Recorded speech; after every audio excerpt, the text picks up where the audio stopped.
ആദ്യമായി ഞാൻ പരിശുദ്ധ അമ്മയ്ക്കും തിരുകുമാരനും 1000 നന്ദി പറയുന്നു. 30/11/2022 ആദ്യമായിട്ട് ഉടമ്പടി എടുക്കാൻ ഇവിടെ വന്നത്. ആദ്യം ഒരു പ്രാവശ്യം വന്ന് ഞങ്ങളിവിടെ സാക്ഷ്യം പറഞ്ഞ് ഒത്തിരി രോഗസൗഖ്യവും അനുഗ്രഹവും അമ്മ തന്ന് ഇവിടെ ഞാൻ സാക്ഷ്യം പറഞ്ഞിരുന്നു. ഇതിപ്പോൾ 6ാമത്തെ ഉടമ്പടി പുതുക്കിയിട്ട് ഒത്തിരി അനുഗ്രഹങ്ങൾ അമ്മ തന്നു. അതൊരു ആക്സിഡൻറ്റിനെ തുടർന്നായിരുന്നു. ഞങ്ങൾ അടിമാലിയിൽ തോക്കുപാറയിൽ നിന്ന് കോട്ടയത്തിന് പോകുന്ന വഴിക്ക് 6ാം മൈലിൽ വെച്ച് ഒരു ആക്സിഡൻ്റ് ഉണ്ടായി. അത് കൊക്കയിലോട്ട് പോകേണ്ട വണ്ടിയായിരുന്നു. പക്ഷേ ആ വണ്ടി അവിടെ കിടന്ന് വട്ടം കറങ്ങിയിട്ട് അത് വേറൊരു വണ്ടിക്കോട്ട് പോയി ഇടിക്കുകയോ ചെയ്തത്. അല്ലെങ്കിൽ അത് കറങ്ങിയില്ലായിരുന്നെങ്കിൽ ഞങ്ങൾ നേരെ കൊക്കയിലോട്ടായിരുന്നു പോവുകയുള്ളായിരുന്നു. ഞാൻ പുറത്തേക്ക് തെറിച്ചു പോയി. എൻ്റെ തല കൊണ്ടുപോയി ഇടിച്ചു. അപ്പം തന്നെ ബോധം പോയി. പിന്നെ ബെസേലിയോസിലോട്ട് കൊണ്ടുപോയി. അവിടെ ചെന്ന് ട്രീറ്റ്മെൻറ്റും കാര്യങ്ങളെല്ലാം തുടങ്ങി. പിന്നെ അത് സംബന്ധമായിട്ട് എൻ്റെ കഴുത്തിൻ്റെ ഡിസ്ക് തള്ളി പോന്നിരുന്നു. അപ്പോൾ അതേ തുടർന്ന് ഭയങ്കര വേദനയും കാര്യങ്ങളൊക്കെ ആയിരുന്നു. അപ്പോൾ ഡോക്ടർ പറഞ്ഞു ഒരാഴ്ചയും കൂടെ ഇവിടെ തന്നെ ആശുപത്രിയിൽ നിൽക്കാൻ പറഞ്ഞു. അപ്പോൾ സ്റ്റിറോയിഡ് സ്റ്റാർട്ട് ചെയ്തു. അപ്പോൾ കുറേ വേദനയൊക്കെ സൗഖ്യം കിട്ടി. പക്ഷേ വീട്ടിലേക്ക് വന്നതിന് ശേഷം പിന്നെയും വേദന ഭയങ്കരമായിട്ട് തുടർന്നിരുന്നു. ഒന്നും ചെയ്യാനൊന്നും പറ്റുന്നില്ല. വേദന സഹിക്കാൻ പറ്റാത്ത രീതിയിലായിരുന്നു. കോളറിട്ടും കൊണ്ട് ഞാൻ കുറേയൊക്കെ ചെയ്യുമായിരുന്നു. പക്ഷേ എനിക്ക് സഹിക്കാൻ പറ്റുന്നതിൽ അപ്പുറമായിരുന്നു വേദന. പിന്നെ ഡോക്ടറെ കാണാൻ വരാൻ പറഞ്ഞിരുന്നു. പക്ഷെ ഞാൻ പോയില്ല. ഞാൻ പകരം ഇവിടെ വന്ന ഉടമ്പടി, ആ 6ാമത്തെ ഉടമ്പടി ഞാൻ പുതുക്കിയപ്പോൾ ഞാൻ അമ്മയുടെ അടുത്ത് ആദ്യം വെച്ചത് എൻ്റെ കഴുത്തിൻ്റെ ഇത് മാറ്റിത്തരാൻ അമ്മയുടെ അടുത്ത് വന്ന് ഞാൻ സാക്ഷ്യം പറഞ്ഞോളാം എന്ന് പറഞ്ഞിരുന്നു. അത് ഞാൻ വെച്ചിട്ട് പോയി. അത് കഴിഞ്ഞപ്പോഴും എനിക്ക് വേദന കൂടുകയാണ് ചെയ്തത്. അത് കഴിഞ്ഞപ്പോൾ ഇവിടെ ആരോ സാക്ഷ്യം ഇങ്ങനെ പറഞ്ഞു, എഴുതി വെച്ച് പ്രാർത്ഥിക്കുന്ന കാര്യം. അപ്പം ഞാൻ വീട്ടിൽ ചെന്നിരുന്നിട്ട് അമ്മ പ്രത്യക്ഷപ്പെട്ടത് 7ാം തീയതിയാണല്ലോ. അപ്പം 7 ദിവസം കഴിയുമ്പോൾ എനിക്ക് അമ്മ സൗഖ്യം തന്നെന്ന് പറഞ്ഞ് ഞാൻ എഴുതി വെച്ച് പ്രാർത്ഥിച്ചു. അപ്പോൾ ചേട്ടായി എൻ്റെ ഇടയ്ക്ക് പറഞ്ഞു, നിനക്ക് ഒത്തിരി വേദന കൂടുതലാണെങ്കിൽ നമുക്ക് ഒന്നും കൂടെ ഹോസ്പിറ്റലിൽ പോകാൻ ഡോക്ടർ പറഞ്ഞതല്ലേ എന്നൊക്കെ പറഞ്ഞു. ഞാൻ പറഞ്ഞു ഇനി ഞാൻ ഹോസ്പിറ്റലിലേക്ക് വരുന്നില്ല, എനിക്കിനി അമ്മയായിട്ട് സൗഖ്യം തന്നാൽ മതിയെന്ന് ഞാൻ പറഞ്ഞു.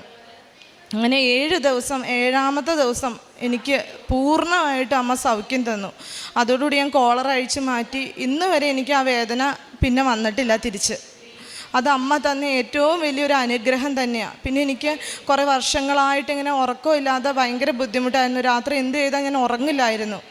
അതും ഇവിടെ ഉടമ്പടി വെച്ച് പ്രാർത്ഥിച്ചതിന് ശേഷം എനിക്ക് ആ ഉറക്കമില്ലായ്മ പൂർണ്ണമായിട്ടും മാതാവ് സൗഖ്യം തന്നു. അത് ഞാൻ അമ്മയുടെ അടുത്ത് വന്ന് സാക്ഷ്യപ്പെടുത്തിക്കോളാമെന്ന് പറഞ്ഞു. അതിന് ശേഷമാണ് എനിക്കത് സൗഖ്യം കിട്ടിയത്. ത്രിയേക ദൈവത്തിന് സ്തുതി. എൻ്റെ പേര് ബേസിൽ. ഞാൻ ഇടുക്കി ജില്ലയിലെ അടിമാലിക്കടുത്ത് ചാറ്റുപാറ സ്ഥലത്താണ് ഇപ്പോൾ താമസിക്കുന്നത്. ഞാൻ അവിടെ ഒരു കേബിൾ TV നെറ്റ്വർക്കായി ബന്ധപ്പെട്ട് സ്ഥാപനത്തിൽ ജോലി ചെയ്യാറുന്നു. കുറേ വർഷങ്ങളായിട്ട് അവിടെ 20 വർഷക്കാലം ഞാൻ ജോലി ചെയ്തു. നിർഭാഗ്യവശാൽ അവിടുന്ന് എനിക്ക് പെട്ടെന്ന് ജോലി ചെയ്യുന്നവനെ പിരിച്ചുവിടാൻ അവസരം ഉണ്ടായി. വേറെ ലക്ഷ്യമില്ലാതിരിക്കുന്ന സമയത്തിൽ ഞാൻ തൊട്ടടുത്ത് വേറൊരു സുഹൃത്ത് പോലെ തോക്കുപാറ പ്രദേശത്ത് ഒരു കേബിൾ നെറ്റ്വർക്ക് ആരംഭിച്ചു. അവിടെ ഞാനൊരു ജോലി ചോദിച്ചു ചെന്നപ്പോൾ അദ്ദേഹം പറഞ്ഞു എനിക്കൊരു ഷെയർ പാർട്ണറായിട്ട് അതിനകത്ത് കൂടിക്കൊള്ളാൻ ആവശ്യപ്പെട്ടു. ഞാൻ അവിടെ നിന്നൊരു 3.5 ലക്ഷം രൂപ കൊടുത്ത് അയാളുടെ ഷെയർ പാർട്ണർഷിപ്പ് കൂടി. 2 വർഷക്കാലം ഞാൻ കൊണ്ടുനടന്നു. പിന്നെ ആയപ്പോൾ എനിക്കായിരുന്നു വരുമാനമൊന്നും കിട്ടാതായി. എനിക്ക് പൈസ കിട്ടുന്നില്ല. ഞാൻ ആ പാട് പ്രതിസന്ധിയിലായി. കുടുംബം മുന്നോട്ട് കൊണ്ടുപോകാൻ പറ്റാത്ത അവസ്ഥയിൽ വന്നു. എനിക്കതിൽ നിന്ന് പൈസ തരാണ്ടായി. ഇദ്ദേഹം എന്നെ പതുക്കെ സ്ഥാപനത്തിൽ ഒഴിവാക്കേണ്ട അവസ്ഥ വന്നു. ലാസ്റ്റ് പിന്നെ എൻ്റെ ഹെഡിൻ്റെ കമ്പനിയായി ബന്ധപ്പെട്ട് ഒരു ചർച്ച വന്നു. അവരെല്ലാം കൂടി വന്നിട്ട് ഇദ്ദേഹം എന്നെ അറിയാണ്ട് സ്ഥാപനം മറ്റൊരാൾക്ക് വിൽക്കുവാൻ വേണ്ടി ശ്രമിച്ചു. ഇവിടെ വന്ന് ഉടമ്പടി എടുത്തതിന് പോയ ആ ദിവസം തന്നെ കമ്പനിയുടെ തലപ്പത്തിരിക്കുന്ന ഒരാൾ വിളിച്ചു പറഞ്ഞു, ഇങ്ങനെയൊരു പ്രശ്നമുണ്ട്, നീ അപകടത്തിൽപ്പെട്ടിരിക്കുകയാണ്, നീ അറിയാതെ ഈ സ്ഥാപനം നിന്നിൽ നിന്ന് വേറെ ആൾക്ക് വിൽക്കാൻ വേണ്ടിയുള്ളൊരു ഇതിലേക്ക് പോവുകയാണെന്ന് അറിഞ്ഞു. ഞാൻ പിന്നെ എത്രയും പെട്ടെന്ന് കമ്പനിയിലുള്ള ഹെഡ് ഓഫീസിലെല്ലാം അറിയിച്ച് അവരുമായി ബന്ധപ്പെട്ട് അവർ വന്ന് ചർച്ച ചെയ്ത് വേറെ ആൾക്ക് വിൽക്കുവാൻ വേണ്ടി അയാൾ വന്നു. അവിടെ വന്ന് ചർച്ചയുടെ ഭാഗമായിട്ട് അദ്ദേഹം പറഞ്ഞ വിലയ്ക്ക് ഇത് വിൽക്കുവാൻ സാധിച്ചില്ല. അപ്പം ഈ ഷെയർക്കാരൻ പറഞ്ഞു ഈ സ്ഥാപനത്തിൻ്റെ എനിക്കുള്ള വീതം കൊടുത്ത് ഒഴിവാക്കാൻ പറഞ്ഞു. അപ്പം അയാൾക്കത് വാങ്ങിക്കാൻ പൈസ ഇല്ലാത്ത അവസരം വന്നു. അപ്പം ഞാൻ പറഞ്ഞു എന്നാൽ ഈ സ്ഥാപനം ഞാൻ ഏറ്റുകൊള്ളാം എന്നും പറഞ്ഞ് 18 ലക്ഷം രൂപ ഒരു കരാർ രീതി ഞാനത് എഗ്രിമെൻറ്റ് വെച്ചിട്ട് പോന്നു. 3 മാസത്തിനുള്ളിൽ ഈ പൈസ കൊടുക്കണമെന്നൊരവസ്ഥ വന്നു. എങ്ങനെ കൊടുക്കുമെന്നോ എങ്ങനെയൊന്നും എനിക്കൊരറിയില്ലാണ്ട് ഞാൻ അവിടെ നിന്ന് വേറെ വഴിയില്ലാണ്ട് അവിടെ വന്ന് അവരെ മുമ്പിൽ വെച്ച് പറഞ്ഞിറങ്ങി പോന്നു. പിറ്റേ ദിവസം 50,000 രൂപ കൊടുത്ത് ഞാൻ ആദ്യത്തെ എഗ്രിമെൻറ്റ് വെച്ചു. തുടർന്ന് 30 ദിവസത്തിനുള്ളിൽ 5 ലക്ഷം രൂപ ഇദ്ദേഹത്തിന് കൊടുക്കണം.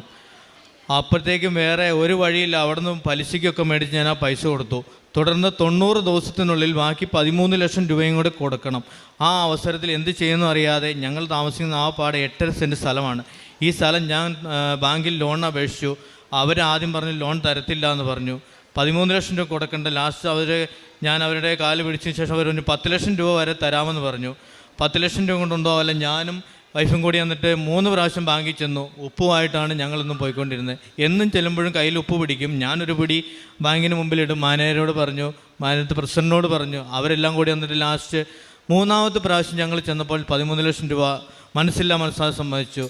ഈ പൈസ കിട്ടിയില്ലെങ്കിൽ ഞങ്ങൾ 4 പേരും ഇന്ന് ജീവനോടെ ഇരിക്കേണ്ട അവസരത്തിലല്ലായിരുന്നു.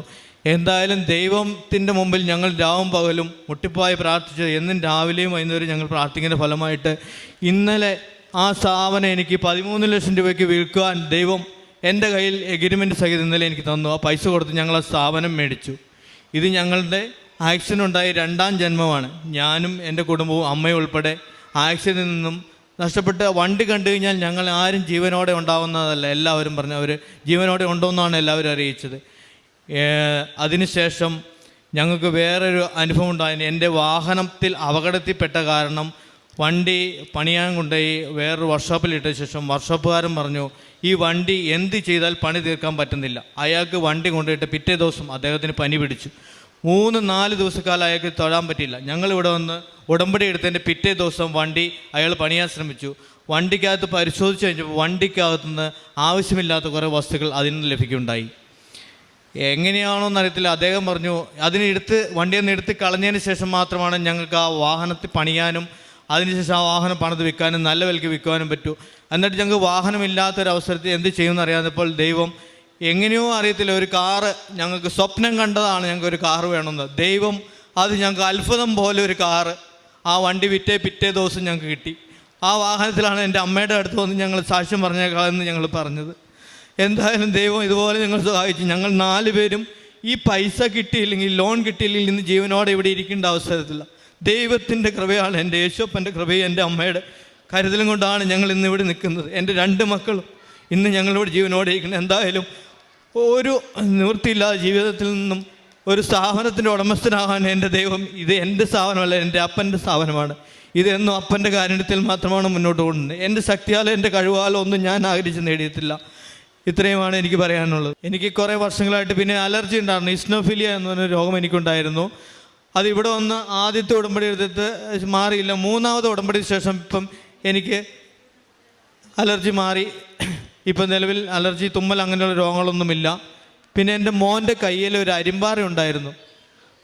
കുറേ നാളുകളായിട്ട് കൈ പൊക്കി കാണിച്ച് അരിമ്പാറ ഉണ്ടായിരുന്നു. അവൻ അത് കുറേ ഇവിടെ വന്ന് സാക്ഷ്യം പറഞ്ഞോളാം എന്ന് പറഞ്ഞ ശേഷം ഇപ്പം കയ്യിൽ അരിമ്പാറ എവിടെ പോയെന്ന് അറിയില്ല. കാരുണ്യ പ്രവൃത്തികൾ കുടുംബം പറയും. ഞങ്ങൾ രോഗികൾക്ക് പറ്റുന്ന പോലെ സഹായം ചെയ്യാറുണ്ട്. പിന്നെ വസ്ത്രം ചോദിച്ചു വരുന്ന അങ്ങനെയുള്ളവർക്കൊക്കെ വസ്ത്രം കൊടുത്ത് സഹായിക്കാറുണ്ട്.